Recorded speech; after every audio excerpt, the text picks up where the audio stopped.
গণিত পাঠশালায় তোমাদের সকলকে স্বাগত। আজকে সরল সুদের দশম শ্রেণী কোষে দেখি 2 এর পর্ব 5 পাতা 47 19 দাগের অঙ্কটা থেকে আমরা করব।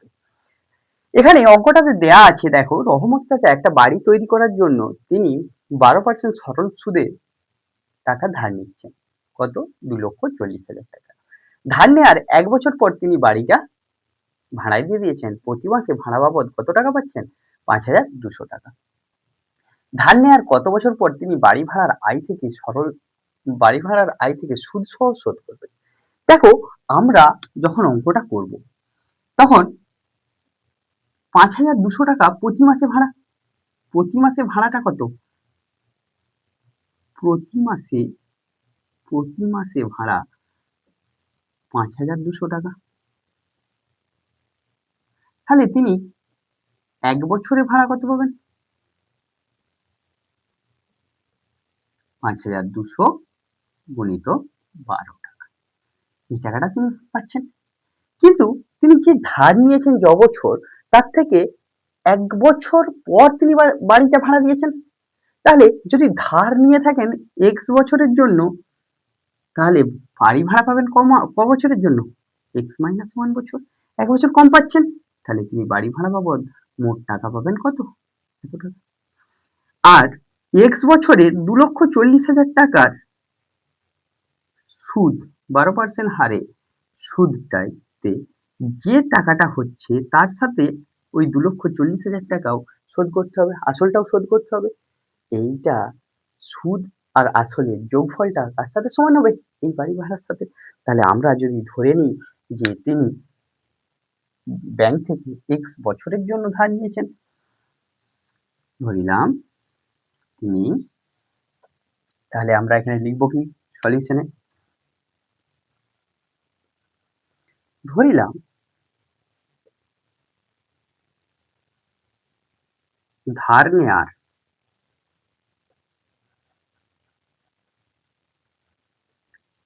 x বছর পর সুদ সহ টাকা শোধ করবে।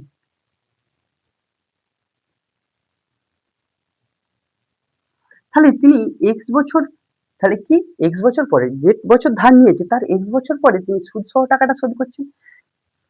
তাহলে তিনি বাড়ি ভাড়া পাচ্ছেন কত বছর? অর্থাৎ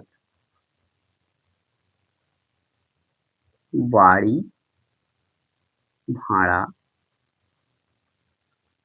পাবেন ক বছর? 1 বছর পরে বাড়িটা ভাড়া দিয়েছেন, এত বছর।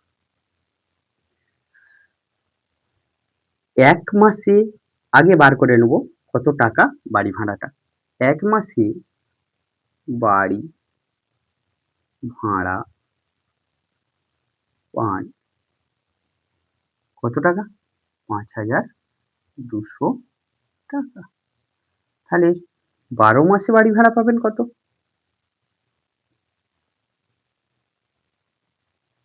গুণিত 12 টাকা। একটু গুণ করে রেখে দাও। 12 দুয়ে 24, হাতে 2, 5 12 60, 2 62। তাহলে 62,400 টাকা তিনি প্রতি বছর বাড়ি ভাড়া পাচ্ছেন। এবার আমরা সুদটা বার করব x বছরের। এখানে আসল 2,40,000, যে টাকাটা ব্যাংক থেকে ধার নিয়েছেন, সুদের হার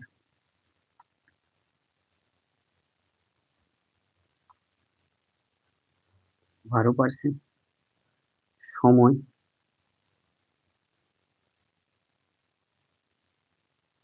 x বছরের জন্য ধার নিয়েছেন। তাহলে সুদের পরিমাণ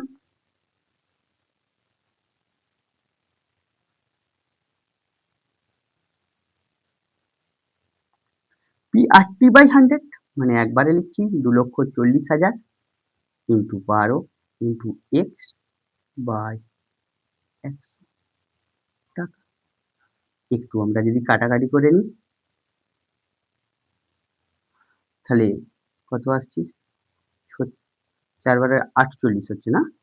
4×48 8, 4 থাকছে, 12×24, 4×28 x টাকা। অতএব ব্যাংকে শোধ করতে হবে, ব্যাংকে শোধ করবেন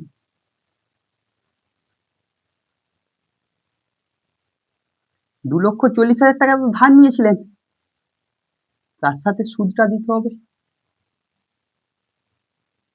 এই টাকাটা শোধ করছেন তিনি। এবার অঙ্কটা আমরা এখানে করে নিচ্ছি। এখানে তাহলে তিনি যে টাকাটা শোধ করবেন, বাড়ি ভাড়ার থেকে শোধ করবেন। তিনি বাড়ি ভাড়া ক বছর পাচ্ছেন? x-1 বছর। প্রতি বছর কত? এত টাকা। দুটোর গুণফল সমান এটা। প্রশ্নানুসারে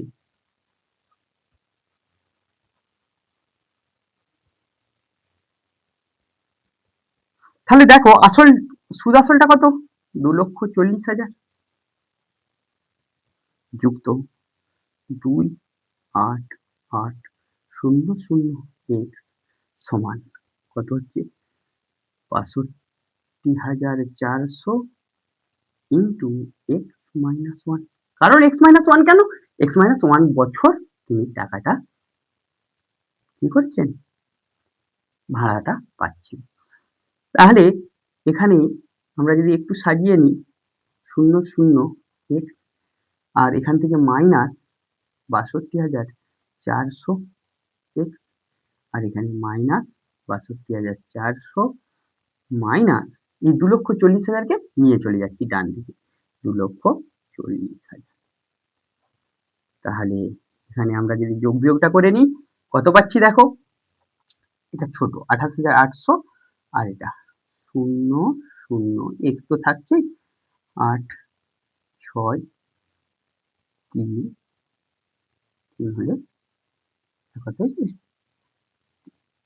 মাইনাস থাকছে, মাইনাস 2,40,000 2 4 শূন্যগুলোর জন্য এটা আসলো, আসছে তো? 6 4 10 0।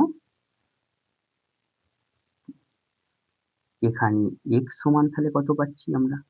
-302400 মাইনাস 33600 মাইনাস আর মাইনাসে কেটে গেছে আর 0 গুলো কেটে দিলাম। দেখো একবারে যদি ভাগ করি আমরা এটা দ্বারা, দেখো তো 9 আসবে, 9 আসছে তো? 6 9 54, 5 7 8 5 32, 3 x সমান তাহলে কত আসছে? 9।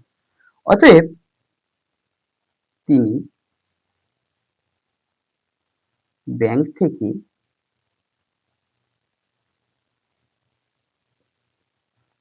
9 বছরের বা ব্যাংকের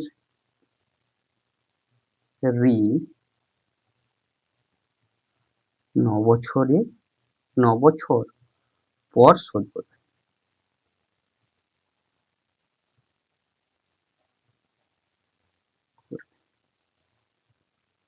কত সহজ অঙ্ক, এই অঙ্কটা বহুবার পরীক্ষায় এসেছে, এভাবে তোমরা সহজেই সলিউশন করে নেবে। এই অংশটা থেকে তোমরা নিচের থেকে করবে, এরকম পাশে করো না। পরের অঙ্কতে দেখো কি দেয়া আছে,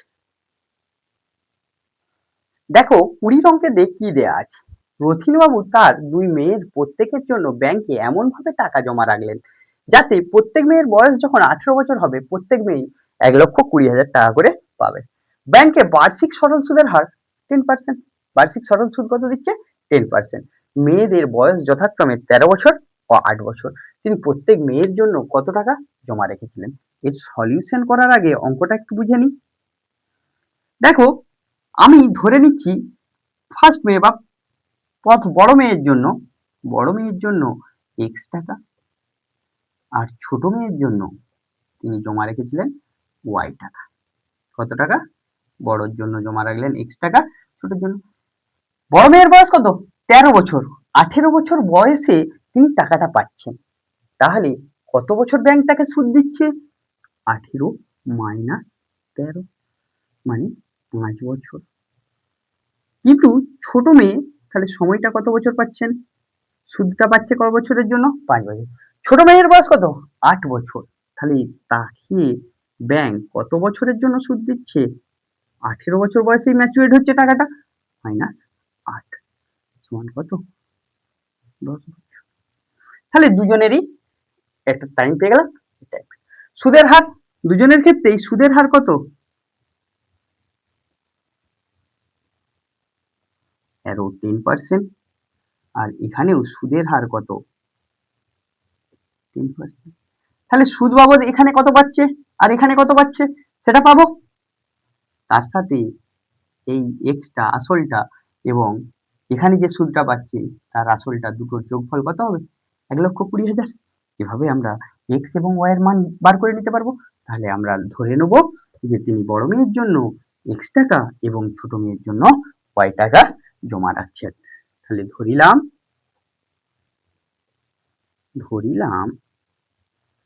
তিনি বড় মেয়ের জন্য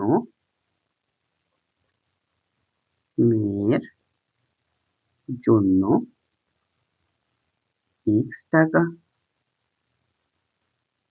এবং তিনি ছোট মেয়ের জন্য ওয়াই টাকা জমা রাখে। তাহলে এখানে কি লিখবো? এবার বড় মেয়ের ক্ষেত্রে আর কিচ্ছু লিখবো না। বড় মেয়ের ক্ষেত্রে আসল কত? এক্স টাকা। সময় দেখালাম কিভাবে আসছে। সময় টি সমান কত বছর এক্স টাকাটা জমা রাখছেন? তিনি 18 বছর। তো টাকাটা তুলবেন কিন্তু 13 বছর বয়সে রেখেছেন। তাহলে এখানে কত বছর হচ্ছে? 5 বছর। সমান হলো সুদের হার।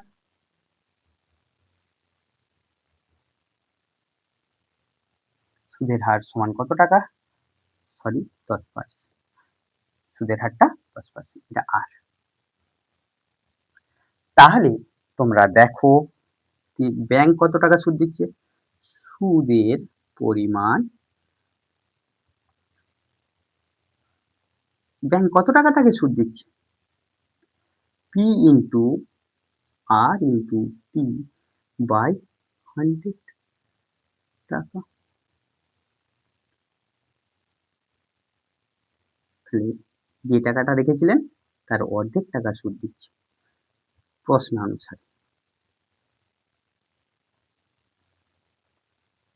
প্রশ্নানুসারে এক্স টাকা, তার সঙ্গে সুদটা যোগ করলে কত পাচ্ছে?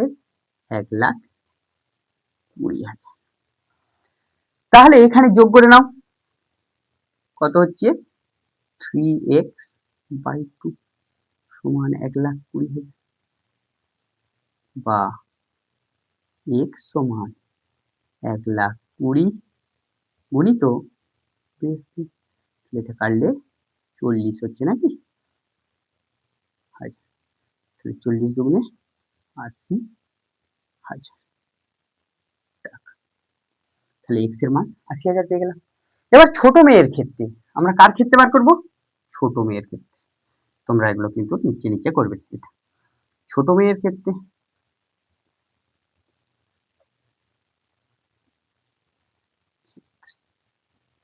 দেখো আসলের পরিমাণ পি ছিল এখানে এক্স, এখানে কত হবে? আসল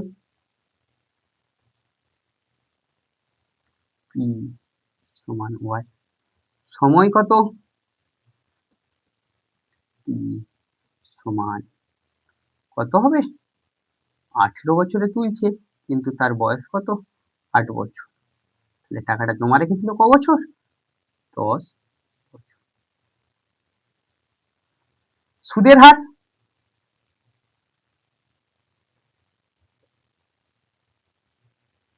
আর সমান 10%। অতএব সুদের পরিমাণ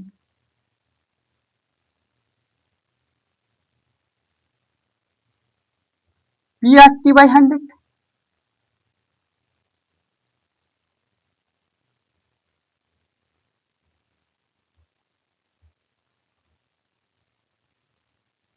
তাহলে এখানে ওয়াই টাকা শো করছে। তাহলে প্রশ্নানুসারে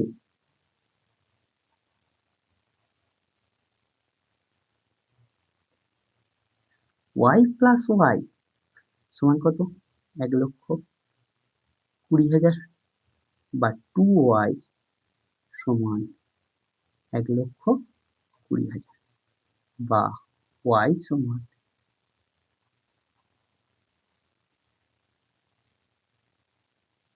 তাহলে কত টাকা পাচ্ছেন তুমি?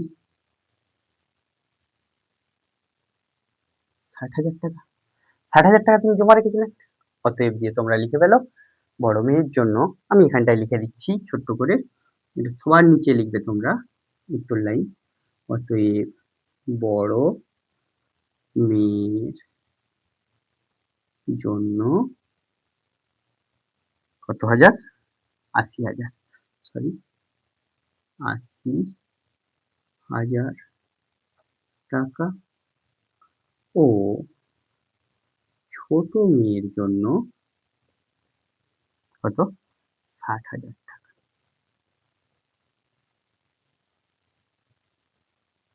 জমা রাখি। এইভাবেই আমরা সলিউশনটা করে নিতে পারবো। তোমাদের গণিত পাঠশালার ক্লাস যদি ভালো লেগে থাকে গণিত পাঠশালা ইউটিউব চ্যানেলকে সাবস্ক্রাইব করো ও পাশে বেল আইকনটি প্রেস করো।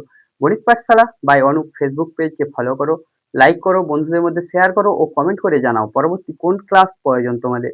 Thank you.